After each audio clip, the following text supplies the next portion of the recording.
Hello, my name is Richard Height, and today I'd like to update you on what's been going on. It's been a while since my last video. I've been very, very busy on my end. Um, but before I get to the update, I'd like to read a question that was sent to me today, actually, which I found it was a very good question and will likely pertain to most people's lives, really almost everybody's lives. There's very few people on the planet for whom this question will not pertain. And so I'll read off the question and then field the answer as it arrives. And this question is a question that actually will affect you at multiple levels. When you first hear it, it may not feel that impactful, but really open yourself up for this question to go deeply and the answer to go deeply as well, so that you get the most out of this question and the answer. If you poo-poo this question or don't really listen to it deeply, you'll miss a certain opportunity, probably. So I'm going to read off the question and just really open yourself up to feel it deeply within, and the answer as well. And you may get each person's going to get some different conscious awareness of the impact or the meaningfulness or the usefulness of this question and the depth of this question at this point, and when you're listening. And each of us will get differing levels of that awareness. And none of them are more right or, as it comes to you, it is appropriate. And later on, if you reflect back on this video or the question in your life, you will begin to see its relevance deeper and at deeper levels. So here goes the question, and just play with this as you go. So this is from Anna, who's from South Africa, if I recall. Yes, Anna from South Africa. The question is this. So the question is related to a YouTube video, What is Spiritual Awakening? And then from about minute 26:30, she says I talk about the following. And she quotes, "The thoughts that arise in your body are not yours. The feelings that arise in your body are not yours. There is no need to own them. There is no need to believe that this is you," unquote. Then she says, "Those words bring me great comfort in the case where the thoughts that arise within our bodies are perhaps ones of bad experiences and past traumatic events. The notion of just becoming aware of these thoughts and simply releasing them, i.e. not owning them, brings me a great sense of peace. My question is for the thoughts that arise within us that are ones of good and memorable experiences. Would it be, for lack of better words, quote unquote, cheating the journey of spiritual awakening if we hold on to those and our own those thoughts? Your insights would be greatly welcomed." And then, so that's so basically, to summarize the question,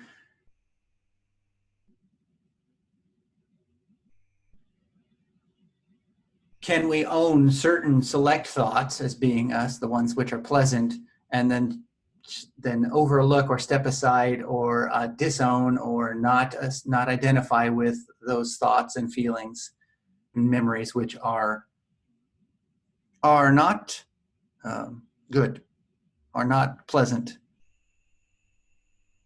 And you certainly can. You can certainly do that.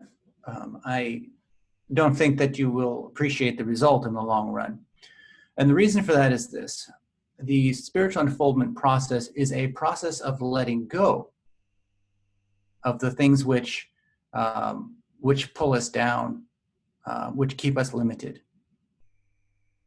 And so in the process of spiritual awakening, more and more, we let go of all of these limitations. Any identification is a limitation. Whether it be an identification with the things which we consider to be positive or the things which we consider to be negative within, quote unquote, ourselves. The awakened one does not believe in him or herself. There is what I call the transparent self. And the transparent self is made up of a meaning associations. For example, looking at that door, you understand, and you look at the door, you understand its function. Most of us can see that door, but we can't actually see it the way we saw it the first time, in which case the first time there was no meaning associated with the door. We were seeing whatever that is purely in an unfamiliar way. Maybe we might be curious about it. And the meaning of door did not occur to us until somebody used that door to portal themselves into another space, or until we did. And after a few such experiences, that the meaning of door gets embedded in the body, through the nervous system, the brain, so that when one looks at door, one doesn't have to think door and then go through some mental story of what a door is, so that one is actually replaying a story of the door logically. Instead, what happens is attention perception sees door, and then automatically the function of door is clear without even the thought. It's just obvious. The story is embedded in the nervous system at that point. And so it's called what I call a meaning level association, which allows for function in the world. But there's no need to connect our sense of self with that meaning association in order for the function to be. In fact, not connecting to our sense of self to the function or to the meaning association allows us deeper insight into door, as well as everything else. And so when we connect our sense of self, which is to identify, when we identify our sense of self with any thought or emotion or feeling, we're actually limiting the potential of that thought, feeling, or emotion, because we've boxed it up as ours. And it goes far beyond that. It blinds us to what was really going on. And what will end up happening is, one will go only so far when one disidentifies with quote unquote negative thoughts and emotions, but continues to identify with positive thoughts and emotion. The reason for that is that which is quote unquote positive is also the cause of our suffering. You love your baby, the baby dies, you suffer. That which you hold on to is the greatest source of your suffering when you lose it. And so this brings us to something much more fundamental. Now, I'm not saying, and this is often misunderstood, I am not saying one should be totally detached. This is a common spiritual teaching from the experiences of life. That's not what I'm saying. I'm saying something much more fundamental and much more useful and practical than that. Because if you detach from everything, which is a kind of pushing away,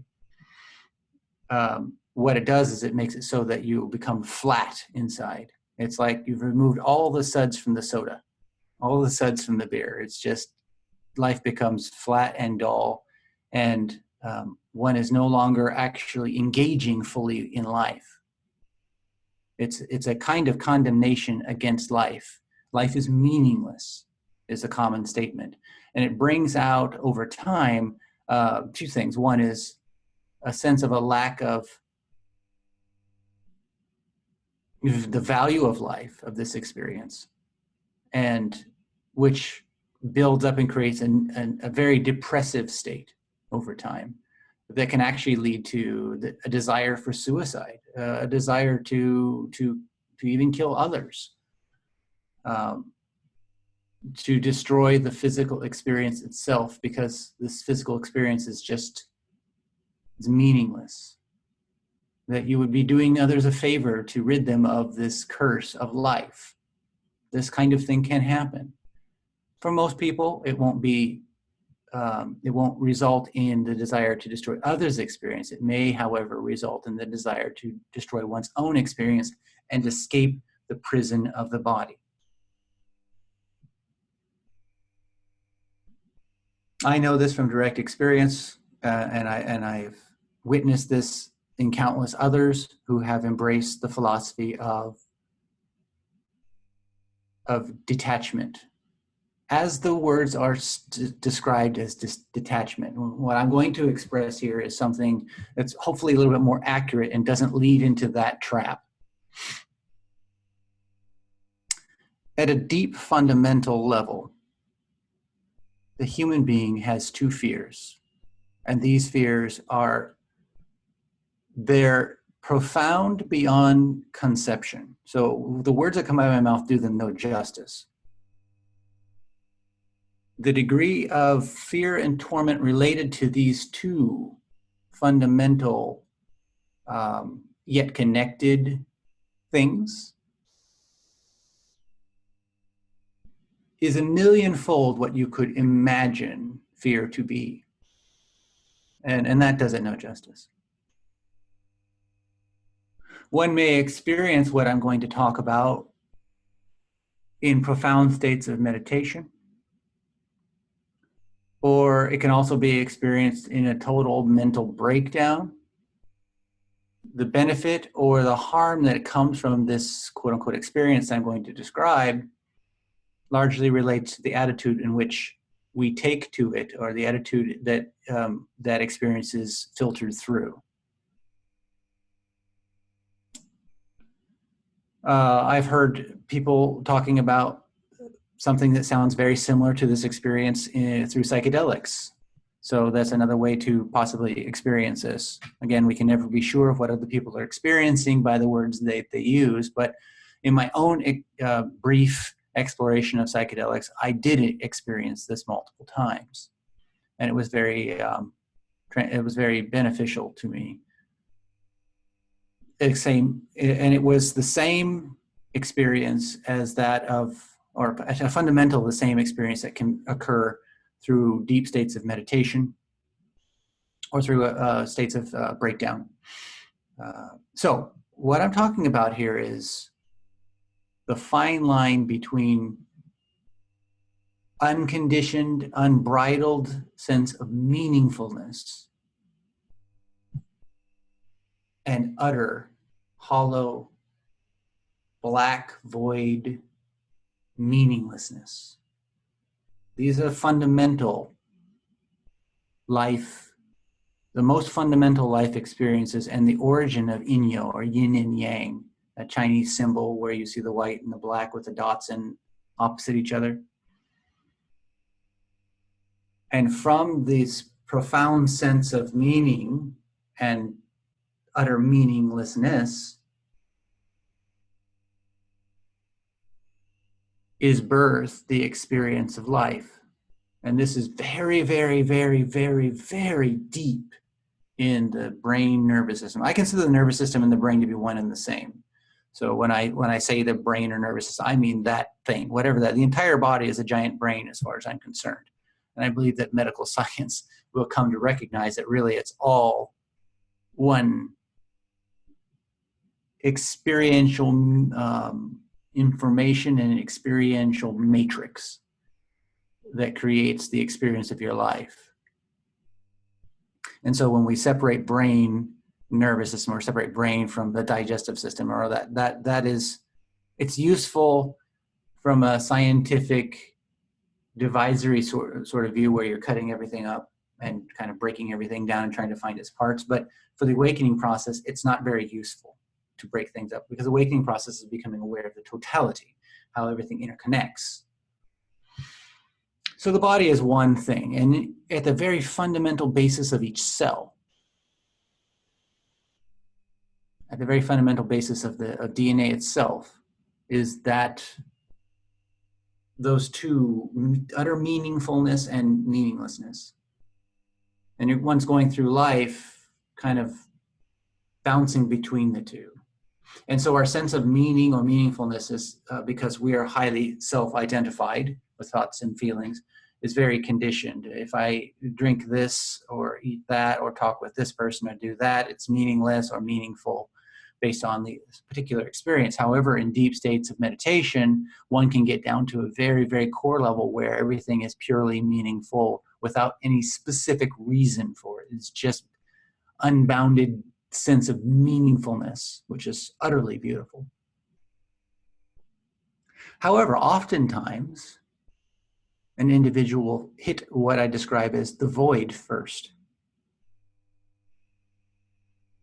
And what the void is opposite, complete, vast, black emptiness with no content. There is no sense of self. There is no knowledge of self. There is only the direct experience of everlasting hollowness, utter meaninglessness. Nothing that you ever valued is there. And the feeling that one will be there forever.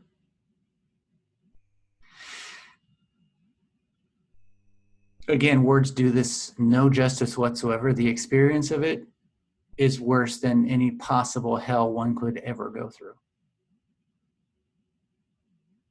And the fear that it creates in the individual, one is clawing tooth and nail to get back to any sense of solidity, any sense of meaning, any sense of self. And this is the origin of why we identify the self. It's a fear of the void. It's a fear of meaninglessness. And so that fear, it's very unconscious, at a very unconscious level, creates all of the desire for conditioned meaning, for a sense of self. I am. This is true. This is something you can hold on to, and it keeps you from falling into the void. But the void is there regardless. The other great fear, which is maybe the fear of why the void is there,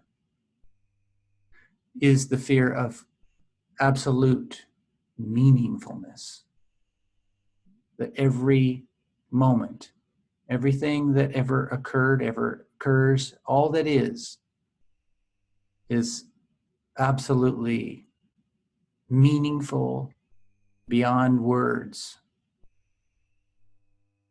And that everything that we do in this moment and don't do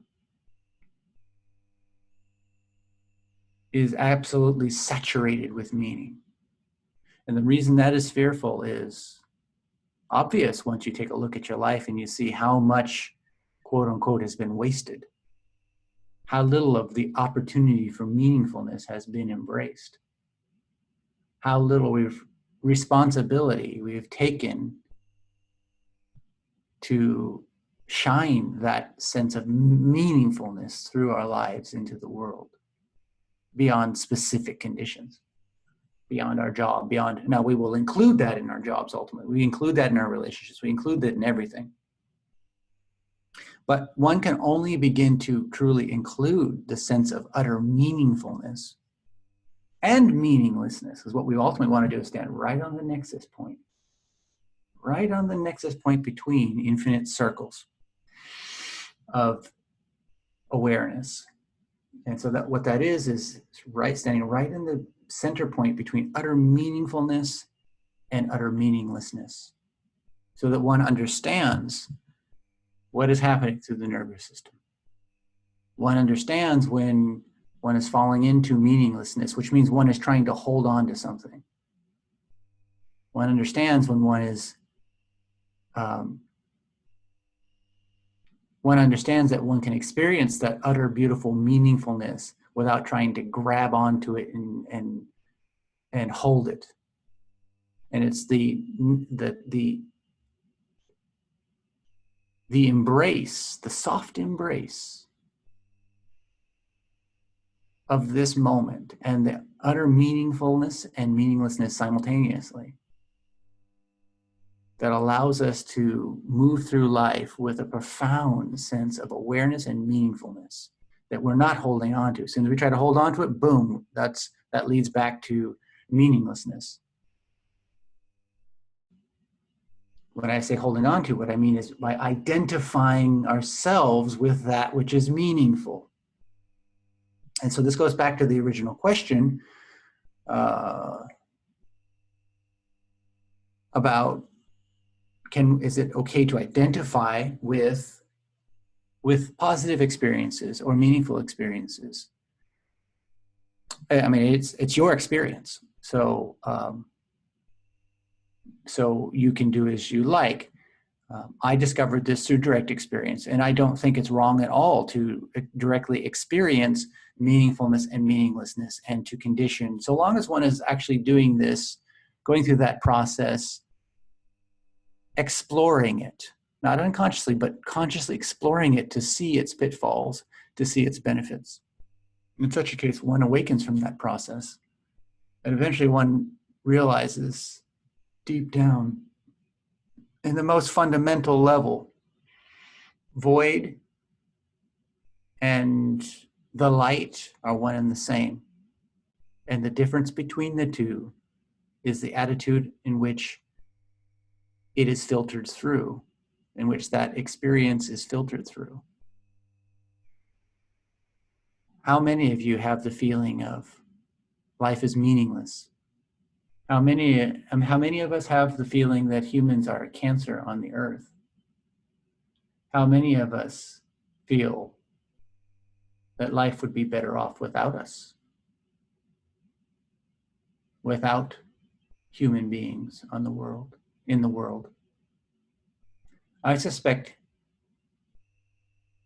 it's a great percentage of people in the spiritual awakening path because that's what we've been told, and it's gone unquestioned. The reality is everything is deeply and profoundly alive, but none of it's you, and all of it's you. It's just not the you that you're thinking of. There's a perception that can be achieved. It's the most fundamental perception, beyond which I can find nothing further. And that is perception itself, pure perception, unconditioned perception, perception without any content. That is void. When one embraces that, that is the source of bliss. That is awakening, that is enlightenment, that is the isness experience. If we go into it with the filter of fear, it's utter void, which brings us back to identification with the self, with thoughts and with feelings, with anything that will keep us from that ever experiencing that again. Oppositely, we embrace the void. We embrace all of life and give it up in the instant, always, letting it pass. Fully engaged, fully letting go. And that leads to the isness experience. So play with this in your life. Notice when you feel when you've labeled something as good or bad. And then look back on your life and notice how many times the quote unquote bad things actually led you to a new understanding, which you now consider to be good. When I was young, I was 17, I got run over by a horse. I wanted to be a professional MMA fighter. And I got run over by a horse, and it crippled me. I couldn't train that way anymore. But that's ultimately what led me to Japan.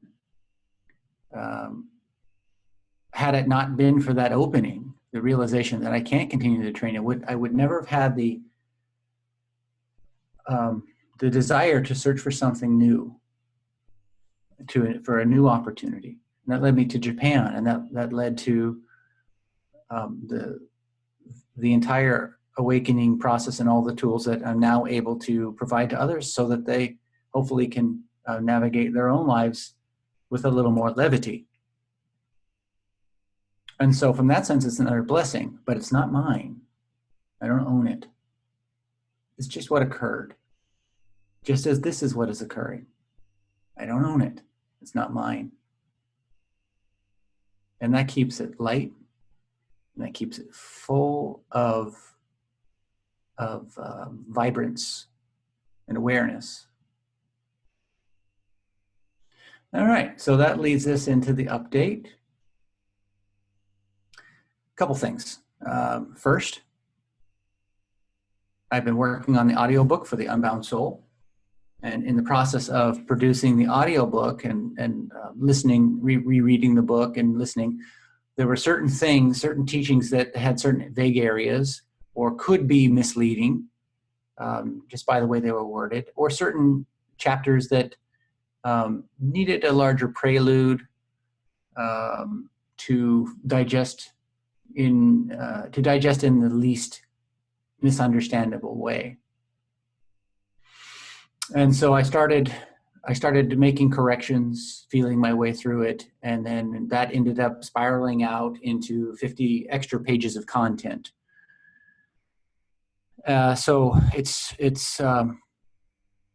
feels really, really good, and I believe it will help to clarify certain key points.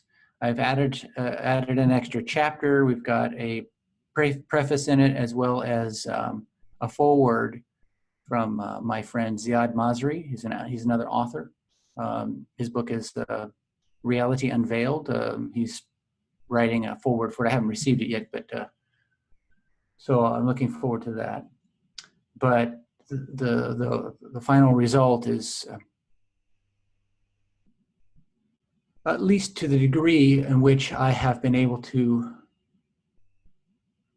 express with as accurate words as possible the unfoldment process, this book reflects it on a level much deeper than the original Unbound Soul could. And so I'm very, very thankful for that, and I'm really looking forward to releasing that, and probably will be available in August. We've got a new cover for it, which is utterly beautiful.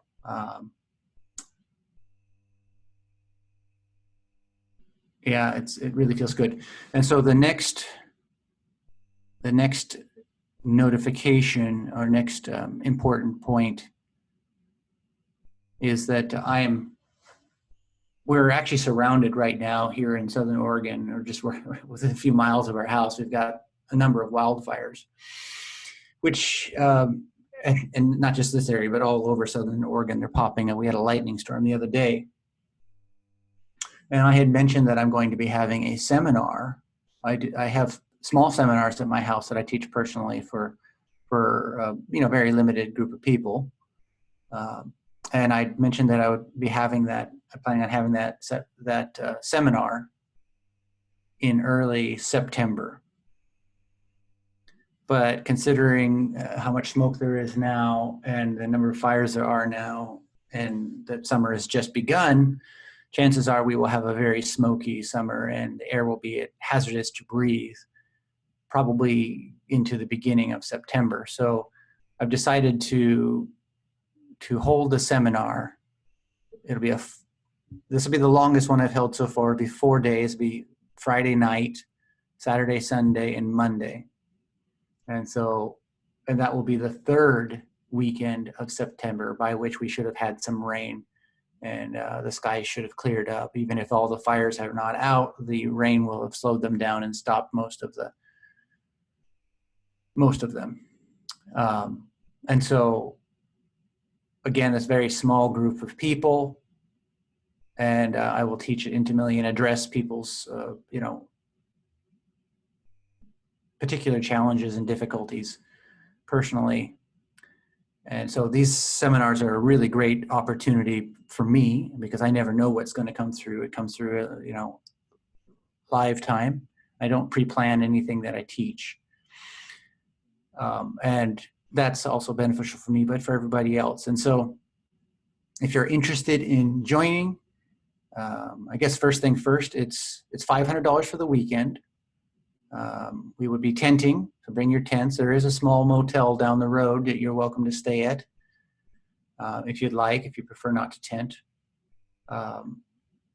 Food is provided, and it's $500 for the weekend. Those are the logistics of it. We would be arriving Friday afternoon, setting up tents, and then have dinner, and the first class would begin just after dinner, 6 or 7 o'clock in the evening, and continue and to get you to a point where then you're working in your sleep, and it just pushes everything forward. It's going to be a tremendous experience. And so those who are interested, go ahead and send me an email at contact@richardheight.net. Again, numbers will be very, very limited because this is happening at my house. We have a limited number of toilets and showers, and just logistically, we can't have that many people. But if you feel drawn to this, go ahead and send me an email, and then and we'll take it from there. Look forward to hearing from you, and play with the question. This is what the question is very, very valuable. If you have any other questions, please send them to me. I'll be happy to address the questions that you have. Through video, if it's appropriate. For some individuals, these questions are very, very personal, and may deal with addiction or may deal with other types of issues that are better addressed on a personal level. There's private mentoring for such individuals. There's also public mentoring if you'd like to have just one session and you would like to make it available to the larger community. We video it, we put it up on YouTube. The private mentoring is just between you and I. I'll be having some testimonials up about private mentoring over the next few weeks. For those of you who are interested but been held back by just you're not quite sure what it's like and you'd like to read some testimonials or hear some testimonials, I'll put some up to help. And at this point, my service is moving much more toward towards the mentoring. I do have another book that will be coming out this year, and I do not know if another book will be written after that or not. We'll see. Another important point is I'm looking to get The Unbound Soul, Experience, The Psychedelic Path, my books into bookstores. As a self-published author, that is proving to be extraordinarily difficult. And so I guess I've reached the point where I may be needing an agent. So if anybody knows anybody who's just a really upstanding agent who's got good connections with a solid publishing house that works with my genre, please contact me. I'd love to get in contact with that agent, or maybe have the agent contact me. I'd love to get in contact with them and see what we could do to get the message out to a broader audience. As you can see, just looking at the world, what's going on is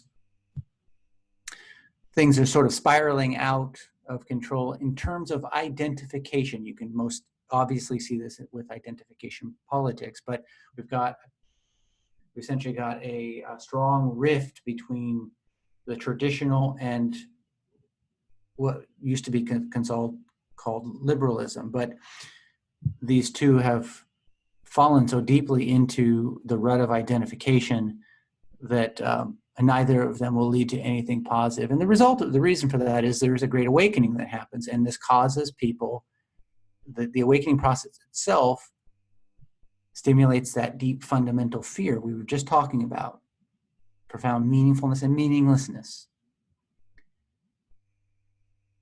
And that leads people to have extreme tightening up response, to latch on to anything. And so identification is spiraling out of control. We want to identify ourselves even more with our thoughts and our feelings. And that leads to people that are more traditional identifying and gripping onto the structures of the past. And people that are more liberally minded or more open-minded, they may tend to cling on to their sense of self-identity at a much more defined, more specific way. And play with identity as well. I'm free to be what I want. So they re-identify with something that other people would consider absurd. I'm a dragon, whatever they could, and they identify them with that. The traditional form of identification and the new form of identification both cause suffering. Neither of them are awakened perspectives. Even though they may use the word woke, it's sleeping. It is the dream. And it is a natural result of the awakening process. And some, those who are not yet ready to take that step, cling on and latch on to identification even tighter. And that can create a lot of violence and a lot of suffering. And that's where we are in the world. So any way we can get the word out so that more and more people can access a different perspective that is not about identification, the better. And we just work with those who are ready to awaken, those who are ready to, we don't try to force people that are stuck in identification to unidentify.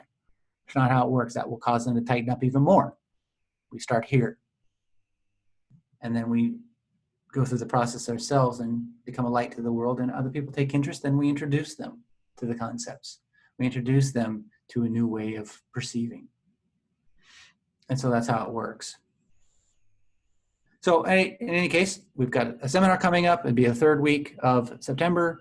Third edition of The Unbound Soul coming out, and probably August, as well as the upcoming seminar, as well as the agent, looking for an agent, and ultimately potentially a publishing contract. But it would have to be a publishing contract with a large enough publishing house to get the books into bookstores, through distribution, into airports, into convenience store, wherever books are.